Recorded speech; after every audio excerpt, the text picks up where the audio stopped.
Okay, so this is just a quick test here of the RODE VideoMic Go 2 connected via USB and whatnot to the iPhone 15 Pro Max. So I'm in the iPhone's basic app.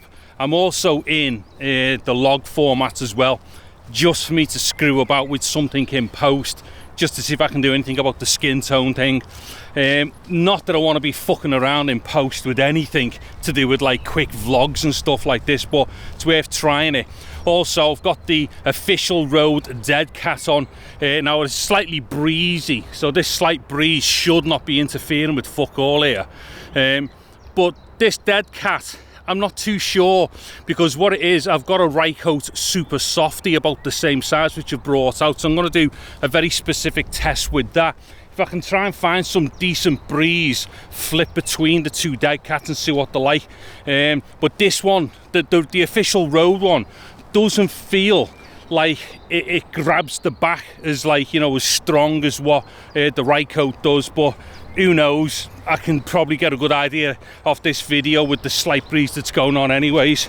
Okay, so once again, this is the RODE VideoMic Go 2 connected over USB onto the iPhone 15 Pro Max using the standard camera app, and the camera app is recording in a ProRes and the log format. Now the other thing that I've done here as well, these microphones are far too loud basically going into stuff, so what I've done, I've downloaded one of the apps, one of the RODE apps, which communicates with the microphone, and it actually done a firmware update to the mic as well, which is pretty neat. But once the app connects to the mic, you can actually apply a -20 dB pad to it. So hopefully that's all I needed, because I'd already done a test with this microphone on the iPhone and the Samsung S24 Ultra, and on both of them it was just going in way too hot. I'm not too sure where the clipping or the distortion was occurring. I've got a feeling it's right at the preamp, well, not the preamp, but well, yeah, there is an amp stage.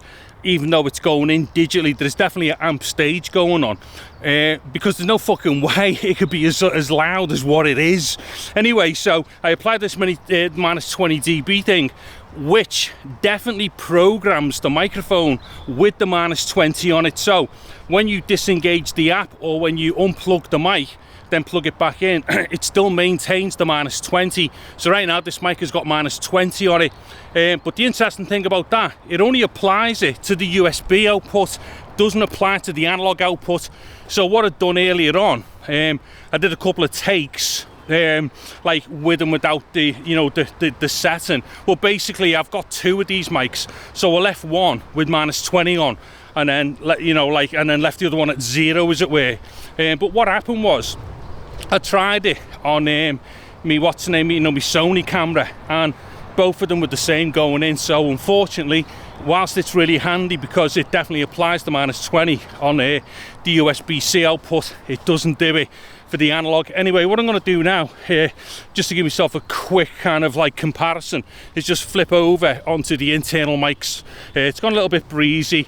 Let's hope that this Dead Cat's been dealing with that, but I'll flip over to the internal mics now. Okay, so I'm just onto the internal mics now. Now what I'm going to do is just leave it in its stereo thing for now. So, you know, obviously if I turn, you know, the phone around or turn the camera around, as it were, I'm going to go lopsided with the stereo field and stuff like that. But what I'll do in a second is choose one side and center it and stuff. Here's the thing though, the internal mics on the iPhone 15 Pro Max, I think, are really good, and for doing vlog and stuff you probably don't need to use an external microphone. However, the big problem with the internal microphones, it is so difficult to put any kind of like wind filtering on them. So that's the biggest problem with the internal mics. Now give us a sec. Right now I've just centered one of the channels, so obviously if I just, like, you know, turn the phone or, you know, the camera around, my voice is going to stay centered and stuff. Anyways, what I was getting at there before I cut to one side and then put it in the center, and I'm not too sure, but it might be picking up the breeze there. Yeah, okay. I might be picking that up now with the internals, and like the reason why I'm doing the turn here is because I don't know which mic I will have picked in post, and this is another problem, so I'll get on to explaining what I was just about to explain. There's 3 microphones on the phone here. There's one in the earpiece, there's one by the USB-C socket, then there's one on the back by the cameras as well. Now the thing is, it's used in some weird combination of all 3. I dare say it's doing some kind of like phase stuff in order to try and like do like wind reduction and stuff like that on its own and whatnot. But the problem is, and as good as they do sound, and they sound great, you can't effectively put dead cats on them, especially the one that's on the earpiece, because if you put anything on there, you're so close to the front camera, you're going to obscure it. And then the little tiny mic that's on the back, it's like a pinprick.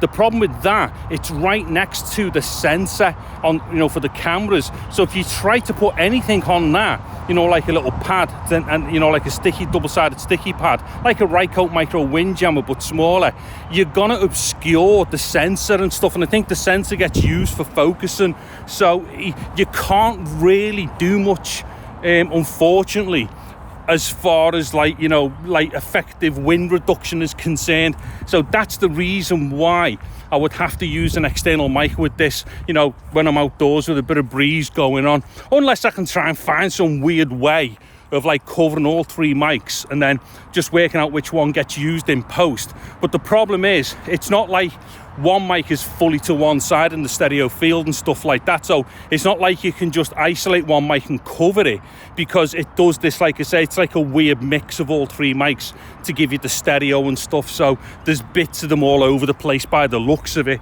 Anyways, yeah, that's the reason why I would have to use an external mic. Now, just to finish this test, what I'm going to do is just do a cardioid pattern test with the external mic again. Okay, so I'm just going to do a quick little turn test here to test the cardioid pattern.